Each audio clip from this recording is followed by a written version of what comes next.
بالله من الشيطان الرجيم بسم الله الرحمن الرحيم الحمد لله والشكر لله اللهم صل وسلم على سيدنا محمد وعلى آله.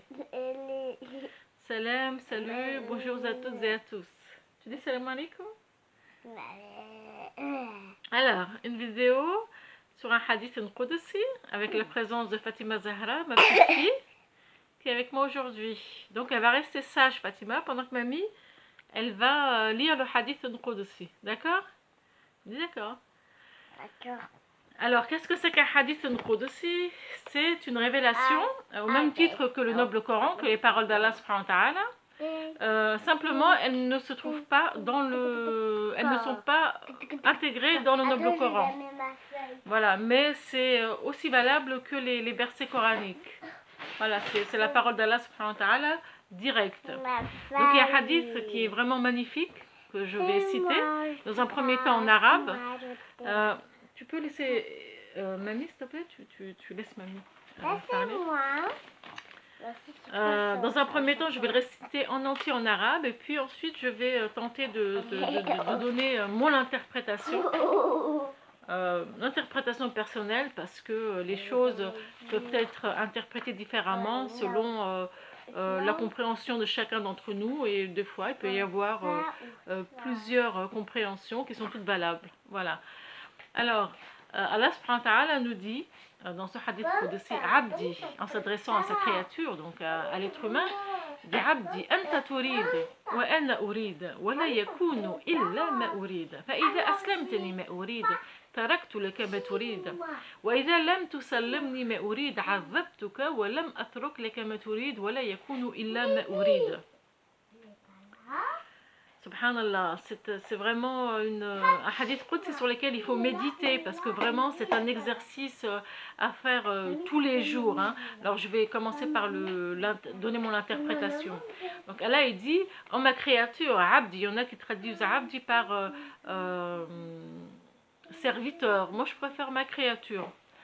Abdi, anta turid wa ana urid. Oh ma créature, toi tu veux quelque chose et moi je veux quelque chose.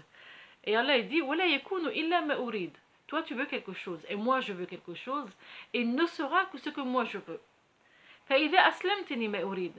Si tu acceptes ce que je veux, c'est-à-dire tu as la soumission, dans l'acceptation de ce qu'Allah t'a destiné, je te donnerai, après ton acceptation, je te donnerai ce que tu veux. Et si tu n'acceptes pas ce que moi je veux, c'est-à-dire ce qu'Allah subhanahu wa ta'ala a prévu qu'il se passe, ce qu'Allah subhanahu wa ta'ala a voulu qu'il se passe, si tu ne l'acceptes pas, je te ferai souffrir, ou tu souffriras tout simplement, sans l'intervention d'Allah, parce que de toute façon quand on n'est pas dans l'acceptation, on souffre, puisqu'on va à contre-courant. C'est dans la nature, Allah il a déjà créé les choses comme ça. Non seulement tu souffriras, mais tu n'auras pas ce que tu veux, et à la fin il ne sera que ce que moi je veux. Donc c'est vraiment un hadith qudsi sur lequel il faut méditer en fait.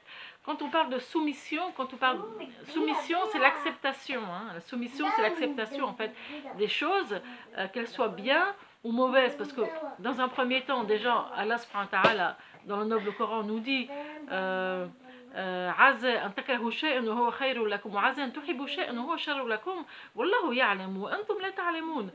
peut-être que vous aimez quelque chose alors qu'il y a un mal pour vous, et peut-être que vous détestez quelque chose alors qu'il y a un bien pour vous là-dedans.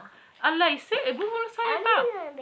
Nous on se limite à une réaction parce qu'on veut telle chose, on a cette image, on la veut, et donc quand on ne la veut pas, on va se fâcher, etc. Mais on n'a pas ce calcul, cette compréhension, ce secret de savoir qu'est-ce qui se cache derrière tout ça, qu'est-ce qui vient après, qu'est-ce qui a été la cause d'eux, où ça va, etc. Donc celui qui accepte en fait tout ce qui se passe, Allah subhanahu wa ta'ala va lui donner satisfaction après. Allah il va lui donner quelque chose de meilleur, et aussi il va souvent se rendre compte qu'en fait cette chose-là n'était pas si bien pour lui. Ça ne veut pas dire que la chose était mauvaise en elle-même, mais pour son destin, pour lui-même en tout cas, il y avait meilleur. Voilà, donc j'aime beaucoup ce hadith Qudsi parce que c'est quelque chose qu'on peut appliquer en fait, qu'on applique, ça fait partie en fait de la connaissance de l'islam. Hein, en fait, c'est drôle parce que dans les versets du Coran et dans les hadiths Qudsi, on peut prendre un seul hadith ou la compréhension d'un seul verset pour pouvoir expliquer toute la religion. Subhanallah, à chaque fois. Hein. À chaque fois, on peut prendre juste un, deux, trois versets et puis on expliquer, on extraire en fait toute la religion. Parce qu'en fait, ce sont des paroles très fortes, ce sont des paroles très très riches, très très sensées et très très profondes. Voilà, je vais répéter encore une fois d'un coup en arabe et ensuite d'un coup en français. Comme ça, en tout cas dans mon interprétation. Et puis ensuite, je vous appelle à la méditation. Surtout là, on a le temps, là, avec ce qui se dessine pour nous, en France en tout cas, cette période de confinement, etc. Donc c'est le moment de réfléchir un petit peu à comment on fait notre comportement dans la vie de tous les jours, comment on fait face en fait aux épreuves aussi de la vie, et même des fois aux joies. Des fois il y a des joies qui sont injustes aussi. Donc voilà. C'est pour ça des fois ça appelle à la retenue aussi dans chaque chose, hein, parce que la sagesse c'est ça aussi, c'est de la retenue dans le bon comme dans le mauvais. Alors je répète le hadith al-Qudsi, c'est Abdi, Anta turid wa anna urid wa la yakunu illa ma urid. فإذا أسلمتني ما أريد تركت لك ما تريد وإذا لم تسلمني ما أريد عذبتك ولم أترك لك ما تريد ولا يكون إلا ما أريد. Oh ma créature, toi tu veux quelque chose et moi je veux quelque chose. Et il ne pourra être que ce que moi je veux. Si tu acceptes, si tu te soumets à ce que moi je veux, je te donnerai ce que tu veux. Et si tu n'acceptes pas ce que moi je veux, tu souffriras, je te ferai souffrir. Et je ne te donnerai pas ce que tu veux, et il ne pourra être que ce que moi je veux. Donc voilà, ça c'est la force, c'est vraiment la divinité qui s'exprime, le divin qui s'exprime, vraiment, qui a vraiment tous les attributs, hein, avec tous les attributs, et par son amour, et par sa miséricorde, et par sa force, et par son pouvoir, subhanahu wa ta'ala, et par sa connaissance, par sa sagesse, par sa justesse aussi. Voilà. Alhamdoulilah. Bonne méditation. Quand on dit azabtuka, de toute façon, dans la nature de l'homme, quand l'homme va à contre-courant, quand il n'accepte pas, il va mal. Vous allez chez les psychologues, chez les psychiatres, ils vont vous dire que beaucoup de maladies viennent parce que tu n'acceptes pas. Tu essaies d'aller à contre-courant, ça ne marche pas. Dans l'acceptation, premièrement, c'est bien pour toi. Parce que, de toute façon, voilà, quand tu fais le contraire, de toute façon, tu souffres.